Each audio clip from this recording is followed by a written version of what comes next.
Hello दोस्तों, नमस्कार। स्वागत है आपका अपने यूट्यूब चैनल सावन सीटेट एकेडमी में। दोस्तों, आज हम अध्याय 9 खुशहाल गांव और समृद्ध शहर, जो कि क्लास 6 का अभी हम शुरू किए थे, जिसको हम ख़त्म करने वाले हैं धीरे धीरे। तो दोस्तों, चलिए हम आज पढ़ने वाले हैं लोहार की दुकान पर प्रभाकर। प्रभाकर लोहारों को काम करते देख रहा था। एक छोटी सी बेंच पर कुल्हाड़ी और हंसिया जैसे कुछ औजार बेचने के लिए रखे थे। दूसरी ओर भट्ठी जल रही थी। औजार बनाने के लिए दो लोग लोहे के एक छड़ को गर्म कर रहे, उससे पीट रहे थे। तो दोस्तों, प्रभाकर का ये सब बड़ा मज़ेदार लग रहा था। प्रभाकर को अच्छा लग रहा था, इसके बारे में वो और जानना चाहता था। दोस्तों, चलिए शुरू करते हैं। लोहार के औजार और खेती। लोहे का प्रयोग आज एक आम बात है। लोहे की चीज़ें हमारे रोज़मर्रा की ज़िंदगी का हिस्सा बन गई हैं। इस उपमहाद्वीप में लोहे का प्रयोग लगभग 3000 साल पहले शुरू हुआ। महापाषाण कब्रों में लोहे के औजार और हथियार बड़ी संख्या में मिले हैं। इनके बारे में तुम अध्याय 5 में पढ़ चुके हो। ठीक है दोस्तों, करीब 2500 वर्ष पहले लोहे के औजारों के बढ़ते उपयोग का प्रमाण मिलता है। इन जंगलों को साफ करने के लिए कुल्हाड़ियाँ और जुताई के लिए हलों के फाल शामिल हैं। अध्याय 6 में तुमने पढ़ा था। दोस्तों, अध्याय 6 में भी आपने पढ़ा था, लोहे के फाल के इस्तेमाल कृषि उत्पादन बढ़ गया था। ठीक है दोस्तों, कृषि उत्पाद बढ़ाने के लिए उठाए गए अन्य कदम सिंचाई। समृद्ध गांवों के बिना राजाओं तथा उनके राज्यों में बने रहना मुश्किल था। जिस तरह कृषि के विकास में नए औजार तथा रोपाई, जो कि अध्याय 6 में हमने बताया था, महत्वपूर्ण कदम थे, उसी तरह सिंचाई भी काफ़ी उपयोगी साबित हुई। इस समय सिंचाई के लिए नहरें, कुएं, तालाब तथा कृत्रिम जलाशय बनाए गए। दोस्तों, औजारों की सूची में चित्रों में आपको हंसिया, कुल्हाड़ी और सणसी, लोहे की ऐसी 5 चीज़ों की सूची बनाओ जिनका प्रयोग तुम रोज़ करते हो। तो ये देख लीजिए, आपको 3 चीज़ दिखाया गया है। और आप और भी जो है अपने पास जो भी चीज़ें आप लोहे का उपयोग करते हैं उसकी सूची बना के जान सकते हैं कि आप क्या क्या उपयोग करते हैं। इस चार्ट में तुम सिंचाई से आए परिवर्तन दिखाई दिए गए हैं।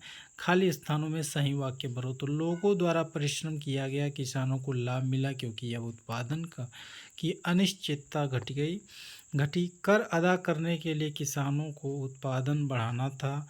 राजाओं ने सिंचाई की योजना बनाई और धन खर्च किया। ठीक है दोस्तों, चलिए।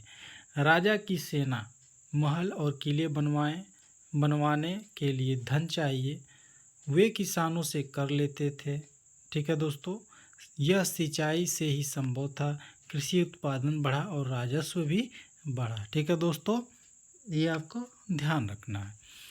गांव में कौन रहते थे? इस उपमहाद्वीप में दक्षिणी तथा उत्तरी हिस्सों में अधिकांश गांवों में कम से कम 3 तरह के लोग रहते थे। तमिल क्षेत्र में बड़े भूस्वामियों को वेल्लला, साधारण हलवाहों को उड़वार तथा भूमिहीन मजदूर दास, कैडिसियार और आदिममई कहलाते थे। ठीक है दोस्तों, देश के उत्तरी हिस्से में गांव का प्रधान व्यक्ति ग्राम भोजक कहलाता था। अक्सर एक ही परिवार के लोग इस पद पर कई पीढ़ियों तक बने रहते थे, यानी कि यह पद आनुवंशिक था। ग्राम भोजक के पद पर आमतौर पर गांव के सबसे बड़े भूस्वामी होता था। साधारणतया इनकी जमीन पर इनके दास और मजदूर काम करते थे। इसके अतिरिक्त प्रभावशाली होने के कारण प्रायः राजा भी कर वसूलने का काम इन्हें सौंप देते थे। यह न्यायाधीश और कभी कभी पुलिस का भी काम करते थे। ठीक है दोस्तों, ग्राम भोजकों के अलावा अन्य स्वतंत्र कृषक भी होते थे जिन्हें गृहपति कहते थे। इनमें ज़्यादातर छोटे किसान ही होते थे। इसके अतिरिक्त कुछ ऐसी स्त्री पुरुष थे जिनके पास अपनी ज़मीन नहीं होती थी। इनमें दास कर्मकार आते थे जिन्हें दूसरों की ज़मीन पर काम करके अपनी जीविका चलानी पड़ती थी। अधिकांश गांव में लोहार, कुम्हार, बढ़ई तथा बुनकर जैसे कुछ शिल्पकार भी होते थे। प्राचीनतम तमिल रचनाएं। तमिल में प्राचीनतम रचनाओं को संगम साहित्य कहते हैं। इसकी रचना करीब 2300 साल पहले की गई। इन्हें संगम इसलिए कहा जाता है क्योंकि मदुरै, जो कि मानचित्र 7 में था, वो 113 पृष्ठ पे के कवियों के सम्मेलन में इनका संकलन किया जाता था। गांव में रहने वाले जिन तमिल नामों को उल्लेख किया गया वे संगम साहित्य पाए जाते थे। दोस्तों, क्या कहती कहानियाँ, यात्रा विवरण, मूर्ति कलाएं और पुरातत्व।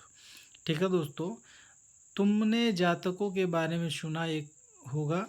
ये वे कहानियाँ जो आम लोगों में प्रचलित थी, बौद्ध भिक्षुओं में इनका संकलन किया। यहाँ एक जातक कथा दी गई है जिसमें यह बताया गया है कि एक निर्धन किस तरह धीरे धीरे धनी बन जाता है। एक निर्धन की चतुराई। एक शहर में एक गरीब युवक रहता था। उसके पास एक मरे चूहे के अलावा कुछ नहीं था। दोस्तों, ये एक कहानी है, आप इसको स्क्रीनशॉट ले लीजिए, पढ़ लीजिएगा, समझ लीजिएगा। ठीक है दोस्तों।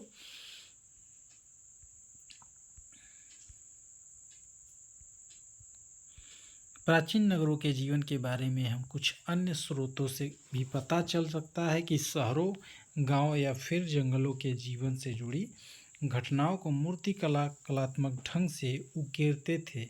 इन मूर्तियों को ऐसी इमारतों की रेलिंग, खंभों या प्रवेश द्वारों पर सजाया जाता था जहां लोग आते थे। तो सांची की मूर्तिकला, यह मध्य प्रदेश स्थित सांची के स्तूप की मूर्तिकला का नमूना है। इसमें शहर के जीवन का एक दृश्य है। तुम अध्याय 12 में सांची के बारे में पढ़ोगे।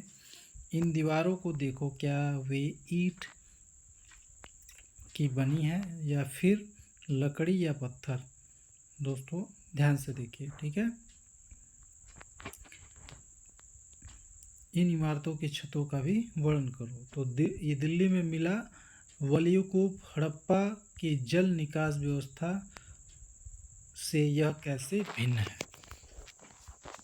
अध्याय 6 में वर्णित अनेक शहर, महाजनपदों, राजधानी थे। जैसे कि तुमने पढ़ा कि कुछ शहर परकोटों, ठीक है, से घिरे होते थे। जैसे कि तुम ऊपर चित्र में देख रहे हो, अनेक शहरों को वलयकूप मिले हैं। ये वलयकूप गुसलखाने, नाली या कूड़ेदान के लिए प्रयुक्त होते थे। प्राय वे नलकूप लोगों के घरों में होते थे।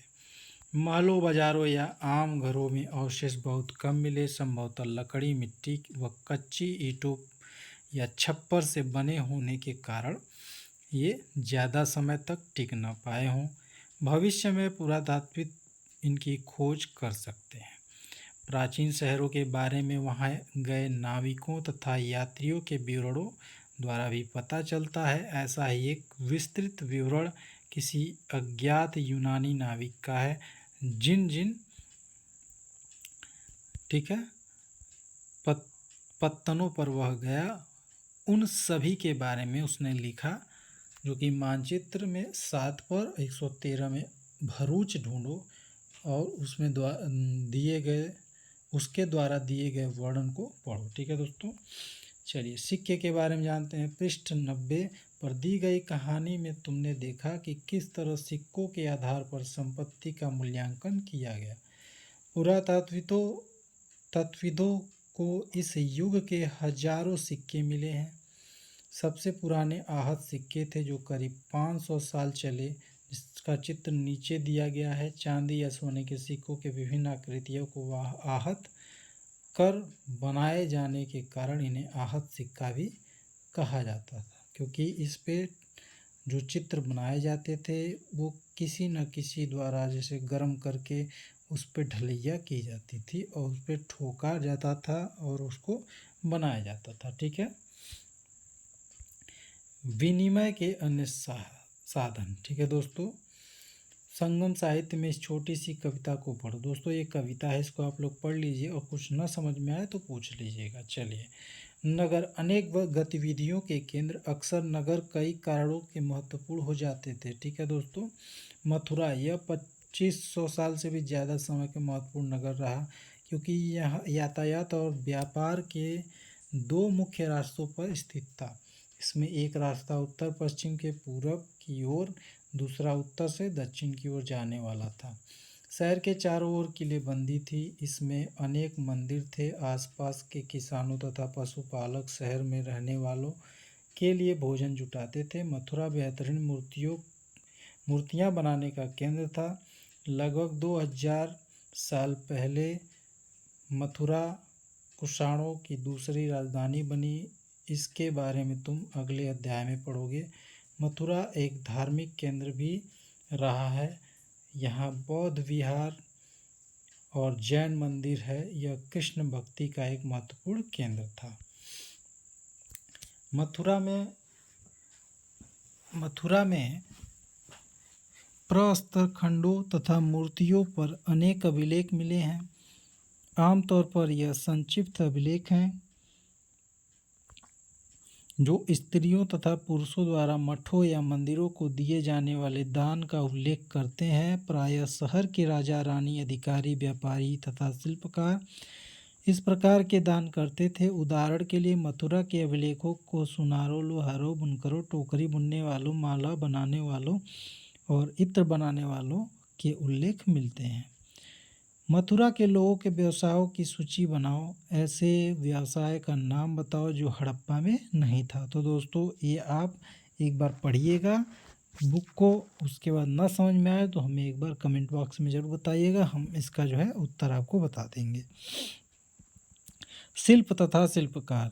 पुरास्थलों में शिल्पों के नमूने मिलते हैं। इन्हें मिट्टी में बहुत ही पतले और सुंदर बर्तन मिले हैं, जिनसे उत्तरी काले चमकीले पात्र कहा जाता था, क्योंकि ये ज़्यादातर उपमहाद्वीप के उत्तरी भाग में मिले हैं तथा यह प्रायः काले रंग के होते थे और इसमें खास चमक होती थी। ध्यान रहे कि अन्य दूसरे शिल्पों के अवशेष नहीं बचे होंगे। जैसे कि विभिन्न ग्रंथों से हमें पता चलता है कि कपड़ों के उत्पादन बहुत महत्वपूर्ण था। उत्तर में वाराणसी और दक्षिण में मदुरै इसके प्रसिद्ध केंद्र थे। यहाँ स्त्री पुरुष दोनों काम करते थे। अनेक शिल्पकार तथा व्यापारी अपने अपने संघ बनाने लगे थे, जिन्हें श्रेणी कहते थे। शिल्पकारों की श्रेणियों में काम, प्रशिक्षण देना, कच्चा माल उपलब्ध कराना तथा तैयार माल का वितरण करना था। जबकि व्यापारियों की श्रेणियाँ व्यापार का संचालन करती थी। श्रेणियाँ बैंकों के रूप में काम करती थी, जहाँ पे लोग पैसा जमा रखते थे। इस धन का निवेश लाभ के लिए किया जाता था। उससे मिले लाभ का कुछ हिस्सा जमा करने वाले को लौटा दिया जाता था या फिर मठ आदि धार्मिक संस्थानों को दिया जाता था।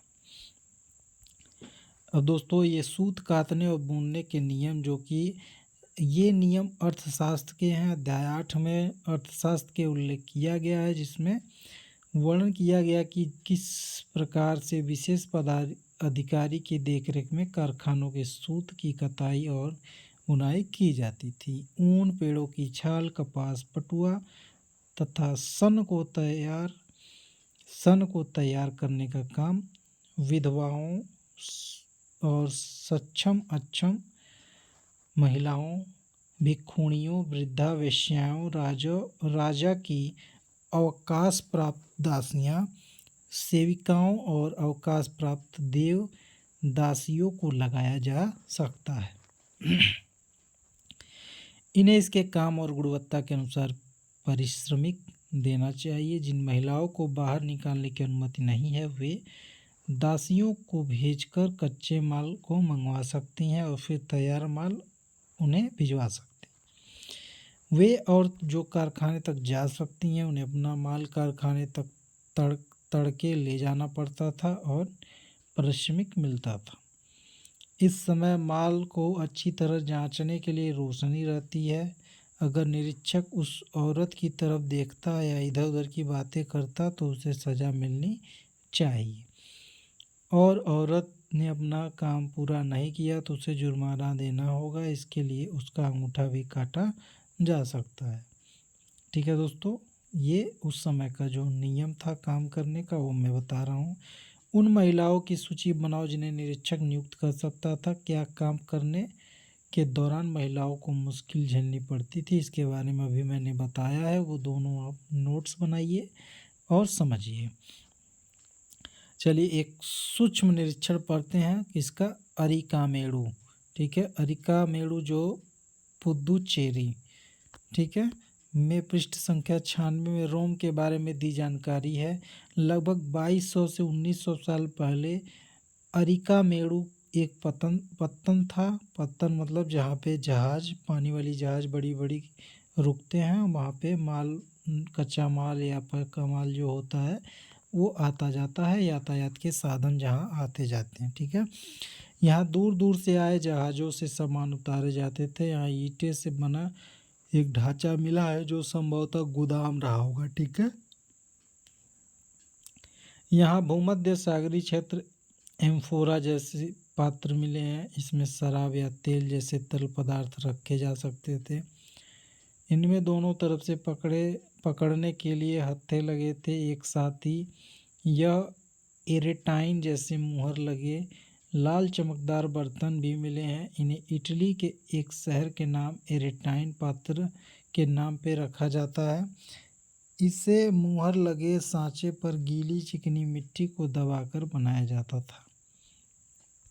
कुछ ऐसे बर्तन भी मिले जिनका डिजाइन तो रोम का था किंतु वे यहीं बनाए जाते थे। यह रोमन लैंप, शीशे के बर्तन या रत्न भी मिले हैं। ठीक है दोस्तों, ये साथ ही छोटे छोटे कुंड मिले हैं जो संभवतः कपड़े की रंगाई के पात्र रहे होंगे। यहाँ पर शीशे और अर्ध बहुमूल्य पत्थरों के मनके बनाने का पर्याप्त साक्ष्य मिला। अब देखिए, अभिलेखित मिट्टी के बर्तन, कई बर्तनों पर ब्राह्मी लिपि में अभिलेख मिले हैं। प्रारंभ में तमिल भाषा के लिए इसी लिपि का प्रयोग किया जाता था, इसीलिए इन्हें तमिल ब्राह्मी अभिलेख कहा जाता है। अब अन्यत्र पढ़ लेते हैं, जो कि रोम को ढूंढो, जो कि 84 पृष्ठ नंबर पर। ठीक है, मानचित्र 6 में। यह यूरोप का सबसे पुराने शहरों में एक है। ठीक है दोस्तों, देखिए ये रोम में जो शहर था उसके बारे में दिखाया गया है इस चित्र में। देखिए, इसका विकास लगभग तभी हुआ जब गंगा के मैदान में शहर बस रहे थे। रोम एक बहुत बड़े साम्राज्य की राजधानी था। यह यूरोप, उत्तरी अफ्रीका और पश्चिमी एशिया तक फैला साम्राज्य था। इसके सबसे महत्वपूर्ण शासकों में से एक ऑगस्टस ने करीब 2000 साल पहले शासन किया था। उसने कहा था कि रोम ईंटों का शहर था जिसे मैंने संगमरमर का बनवाया। ऑगस्टन और उसके बाद के शासकों ने कई मंदिर तथा महल भी बनवाए। ऑगस्टन ने बड़े बड़े रंगमंडल, एम्फीथिएटर बनवाए। इनमें चारों तरफ दर्शकों के बैठने की सीढ़ीनुमा जगहें होती थी। यहाँ लोग विभिन्न प्रकार के कार्यक्रम देख सकते थे। उन्होंने स्नानागार भी बनवाए जहाँ स्त्रियाँ तथा पुरुषों के लिए अलग अलग समय निर्धारित थे। यहाँ लोग एक दूसरे से मिलते थे और आराम करते थे। बड़े बड़े जलवाही सेतु, एक्वाडक्ट के जरिए शहर में के स्नानगारों, फव्वारों तथा गुसलखानों के लिए पानी लाया जाता था।